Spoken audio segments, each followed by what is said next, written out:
আসসালামু আলাইকুম ওয়া রাহমাতুল্লাহি ওয়া বারাকাতুহু। আলহামদুলিল্লাহ, আমরা এইমাত্র মক্কা থেকে মদিনার উদ্দেশ্যে গাড়ি ছেড়েছে। আপনারা দেখতে পারতেছেন, এটা হলো মেসফেলা কুবুতর চত্বর মাঠ। পবিত্র মক্কা নগরী ছেড়ে চলে যাচ্ছি। জানি আল্লাহ তাআলা আমাদেরকে আবার কবে নিয়ে আসেন মক্কাতে।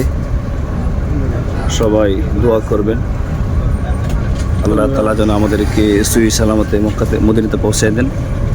আর অবশ্যই যারা আমাদের কাছে দোয়া চেয়েছেন এবং সালাম পৌঁছাবার জন্য বলেছেন, আমরা সবাই ইনশাআল্লাহ সালাম পৌঁছাবো।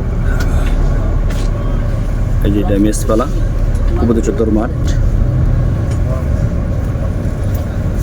যারা এই মাত্র 8টার সময় ছেড়েছে মদিনার উদ্দেশ্যে, সোনার মদিনার উদ্দেশ্যে, হাজি সাহেব আলহামদুলিল্লাহ জায়গা জায়গা বসা অবস্থা আছে।